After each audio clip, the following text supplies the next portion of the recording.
Plemex agad. Basta lagundi, Plemex! Uy, aram mo na dawan bareta? Ano ito? O day mo pa aram? Anarin nga ni. Maray pa, aramon niya to unyan sa DCGB. Nata, ano man dapat kong maaraman dyan?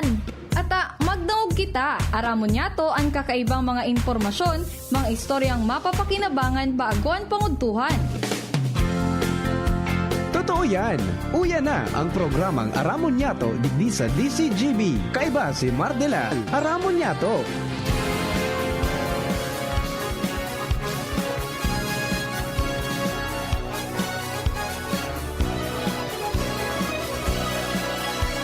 Kabayan, dapat mong malaman na kailangan mong maintindihan ang usapan na may kinalaman sa iyong kapaligiran. Gaya ng aming sinabi, makinig ka. Diyan sa inyong bahay, makijaming. Dito sa programa, Mardela ating kasama. Pakinggan natin si Mardela. Samahan natin si Mardela. Sa balita, issue at sa komentaryo, kay Mardela tayo ay panalo. Mga tugang, good morning. Good morning po, Luzon, Visayas, Mindanao. Ini po ang santong programa. Aramon niya ito na po kaldaw na ninin Thursday. Webes po niyan, petsa 16 sa bulan kan Enero 2025. Alipat lang iribanan ta, no?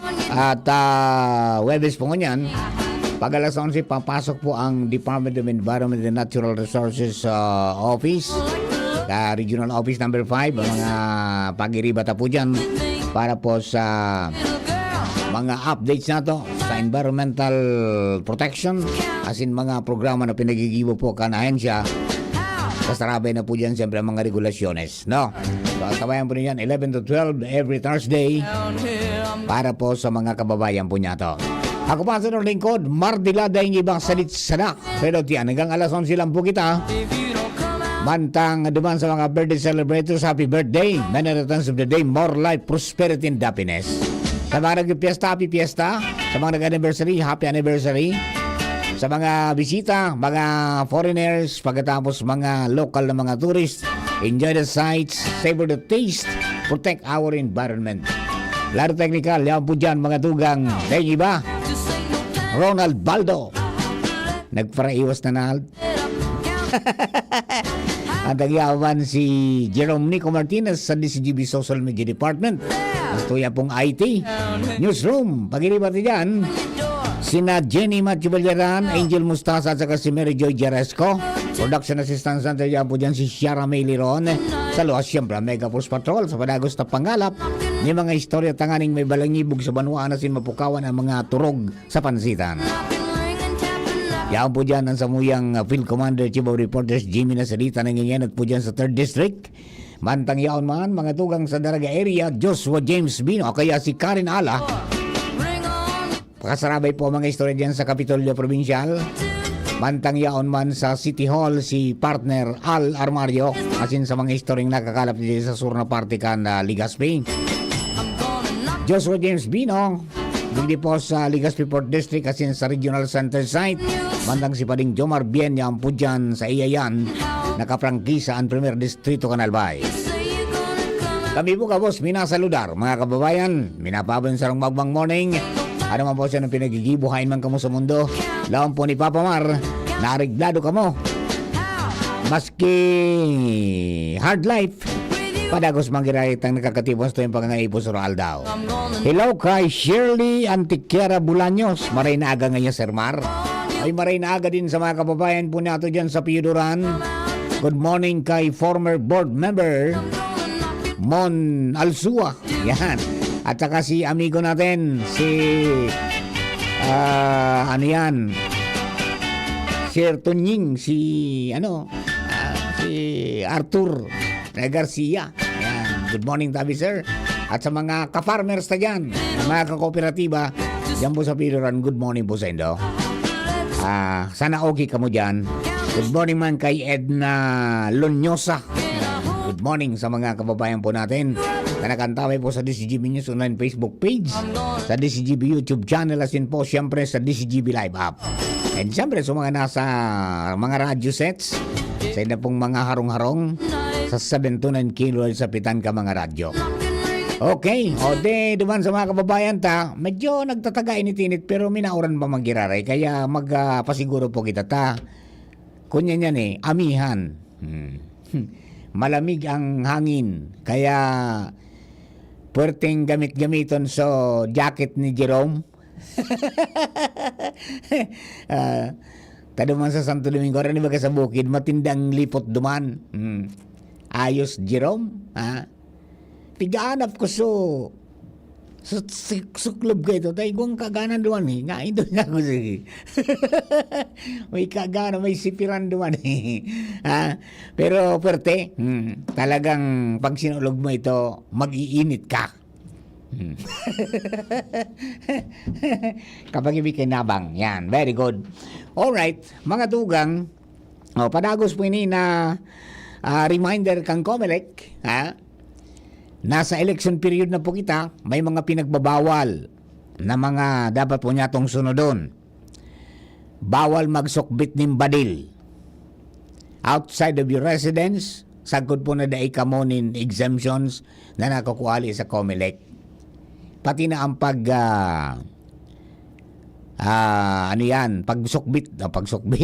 pagbitbit ng bodyguard. Dapat may exemption manali po sa Comelec. Pagkatapos, bawal na ang pag-hire, bawal ang pag-transfer, bawal ang pagtangkas ng empleyado sa gobyerno. Ayo. O yan po tabi, adi. Sundo natin yan. Pagkatapos, siyempre, ang pagkondukta, oral daw, mga tugang, no matter kung pirang beses man yan sa sarong aldaw, depende yan sa inahagad kang sitwasyon, ang mga deputized, kan Comelec, na mga security arms, ang AFP, pagkatapos ang PNP, para po sa Comelec checkpoints. It does not necessarily na yaon po mga tugang presente ang kunyan, ang ining mga tauhan o opisyal kang Comelec, dahil deputized na po sinda, tinugo na sinda kung ano mga dapat nagibuhon, mga tugang, iyan po ipapautob ninda yan. Kaya sa mga motorista, magkooperar sana. Dahil maging arugante para ding iskaramusa. Magsunod. Sa mga anuman, magalang man po sinda na mga minapaabot, mga tugang ning ano. Tapos ma-identify mong Comelec checkpoint yan dahil may karatula na Comelec checkpoint.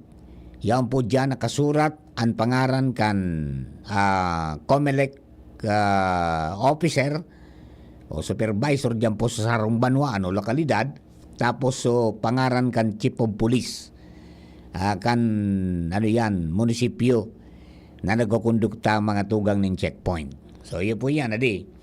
So ang generic na ruling is purely, sabi nga ni Kayan,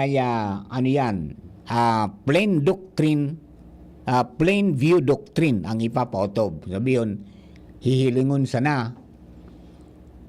Halimbawa, naka-auto ka, you roll down your window, araw kang galang, ilawan mo sa imong ilaw sa laog kumbanggi, and then si ripon man sa nakamo.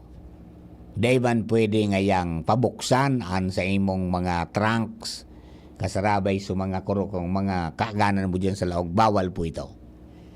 Not unless na may alarma kontra sa auto mo. Iyo yan. Pagkatapos, bawal ngayon magbukas ng U-box. Di ba? Depende na lang yan mga tugang sa sitwasyon. Pero kung paigagadan ka mo ng driver's license o registro, tawa na nindo. I-filing do. Di ba? Routinary check man lang po yan. Okay?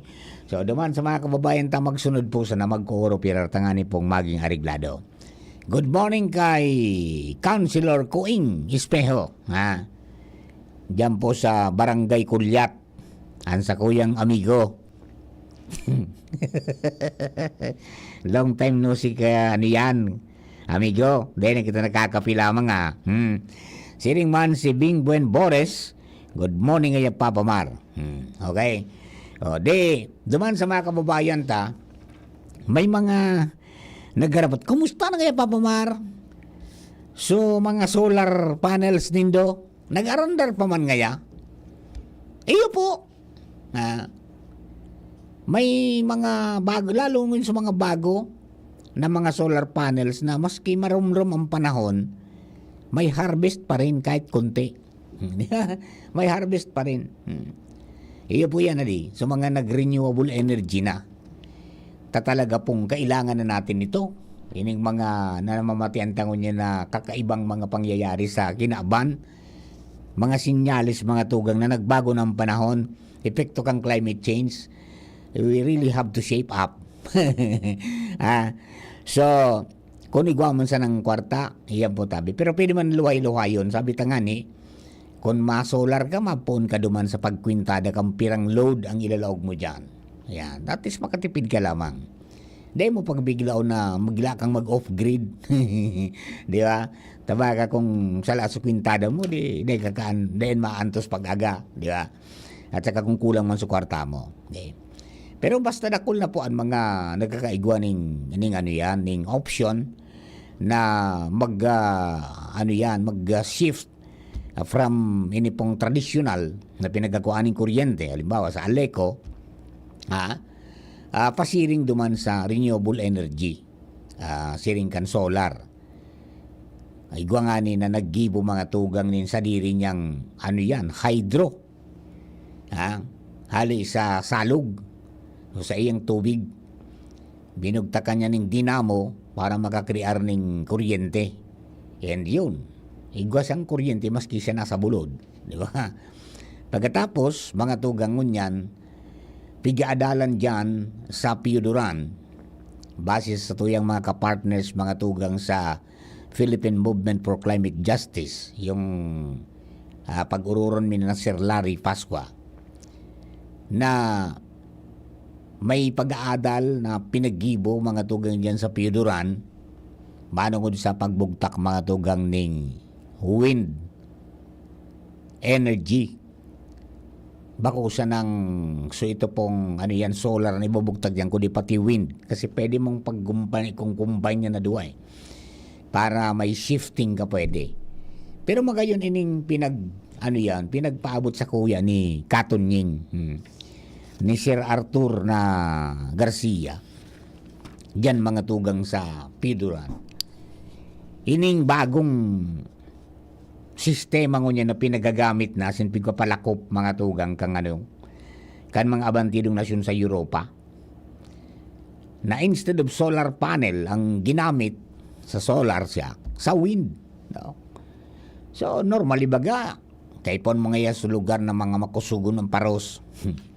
Sa bagay din niya sa Albay dahil kang problema takadako na diyan maparos.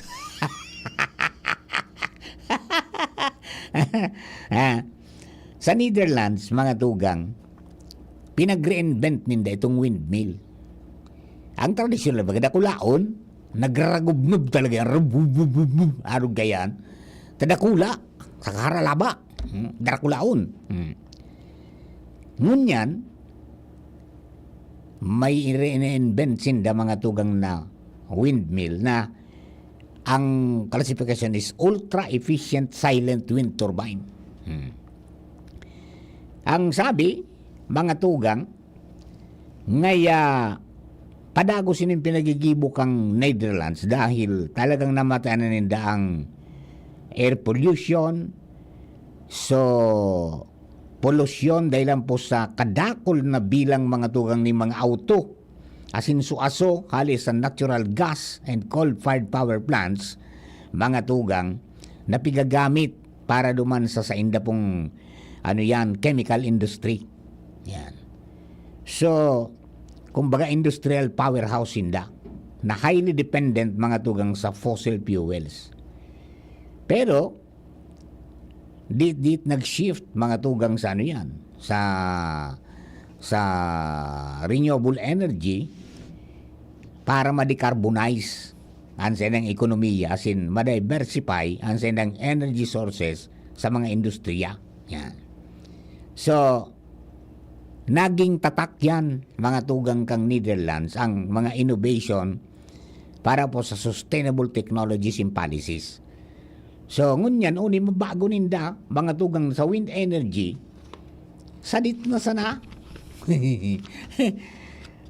Ining Liam F1 UWT.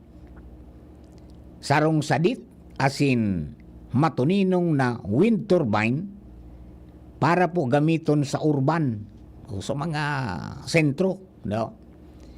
May kapasidad na mag-generate between 300 and 2,500 kilowatt hour o approximately kabanga kan average na household consumption. Okay. So ang sabi, ining new trend mga tugang sa wind energy, ang mga generators kini sadit na maray na pwedeng install mga tugang sa indong rooftop. Nangyari de, pwede na. Ha? Ang po sa naging gura naman ngayaan papamar. Yan pa aramon ta pa yan. Pero dako lang breakthrough po ini na day nakita bako na itong suda kula udununo na nagragubno baga. Mas kung rumalasik ngayon makadiskwento pa. Uni saradit na sana. Mga bagong sistema di. Ini bagang wind energy sa roman ini sa sabi nga ni kayan most widespread renewable energy sources sa kinaban. Lalo na duman sa Europa. Di tapag tradisyonal baga kay po mo ning mahiwas na lote, dala kulang daga dahil kay po mo akomodar itong mga garuhiganting mga blades para po ano yan, mumandar. So yan po mga tugang medyo may negative na visual impact. As in sabi nga ni kaya nagtataon ng peligro sa mga bayong. As in, napebrementaran mga tugang, dahil mo na magagamit so, ano yan, so mga daga na naokupar. Tapos siyempre takot ka. Delikado, peligroso. Okay. Now, ini ang naging rason para bawasan mga tugang so size o sa kadakulaan. As in, pigdagdagan mga tugang so efficiency para, sabi nga ni Kayan, makunyan magamit kan mga kasaralitan. Yan. Pwedeng magamit ang kuryente sa mga buildings, mga tugang, asin sa mga urban environments. So, ang sabi, mga tugang, ining Liam F1, Silencio na wind turbine, na di kang madagog na kang nadadangog mo sa tradisyonal, may design na spiral na ang diametro niya 1.50 meters. Pero ang timbang kaninal, magabat-gabat man, 100 kilograms. 100 kilograms. Ang maging ganit, ang disenyo niya, mga tugang, naghihiro. Kung nain tiganap suparos, dumanampang.